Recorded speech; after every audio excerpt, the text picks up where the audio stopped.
Now, as some of you may know, while the most interesting observations can be made by analyzing the content of images in which Pepe and Wojak appear together, first, we must understand how each stands alone, without any relationship to the other. First, we have Wojak alone. Wojak is used to convey inner conflict, sadness, and other difficult and negative emotions.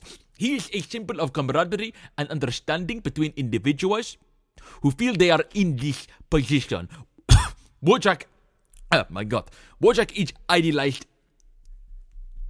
an idealized image of an individual, free to express emotion and interact openly with others when under emotional duress, unfettered by ideology and societal norms. While we do not necessarily want to be Wojak, we wish we could be like him, wearing our hearts on our sleeves and partaking in significant, meaningful interactions with our fellow man. However, in these interactions with Pepe, he is often depicted as a scapegoat or a loser, suffering some horrific abuse at the hands of Pepe. Now, we have Pepe. The most obvious and striking feature of Pepe is his smugness. Of course, regardless of the context in which he appears, Pepe will always assume the same smug expression. The obvious conclusion of this is that Pepe represents superiority and victory at the direct expense of others. However, Pepe has undergone 4 stages of development. At first, he was happy, and often accompanied by the phrase, feels good man. Next, he was sad, often accompanied by the phrase, feels bad man. Then we have his most recognizable phase, the smug phase, and now the most recent phase in which he is depicted perpetrating violent and depraved acts against Wojak, a symbol of individual emotion and complexity. Now, we have some context in which we can examine the relationships between the two. Wojak is the individual, first begins as a symbol of emotion, understanding, and openness, then it's reduced to a loser and a victim at the hands of Pepe.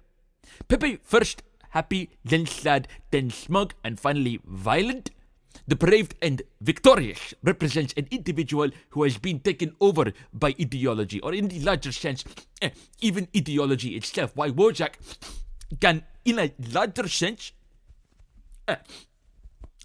represent mankind collectively, or the individual as a concept.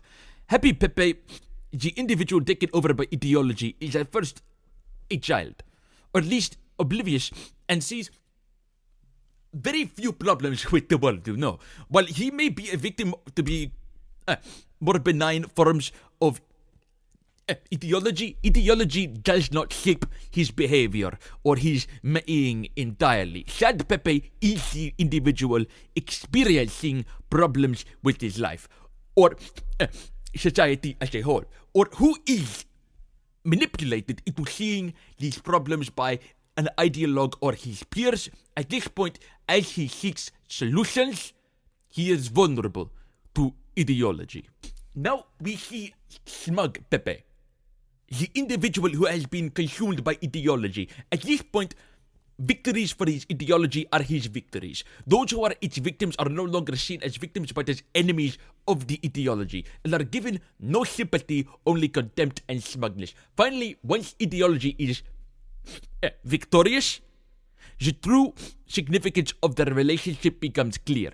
Pepe, the ideologically corrupted individual, or simply a symbol of the victorious ideology as a whole, now abuses, tortures, or murders Wojak, the symbol of emotion and the individual. Wojak is further dehumanized by being stamped with symbols of the enemies of the victorious ideology and depicted in a state of apathy or impotent, helpless rage. What was once an individual with an inscrutable expression indicative of complex emotions and individuality and so on, is reduced to a punching bag and a symbol of weakness. The clear message is that while individuals may believe they control their ideology, in the end, they are only along for the ride. Only an ideology is victorious and unopposed. It alone is in control of both those under its spell and those now at its mercy.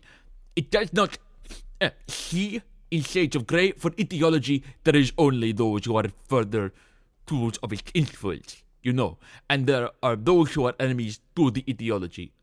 Without humanity, who can be treated as the ideology dictates, and without consequence.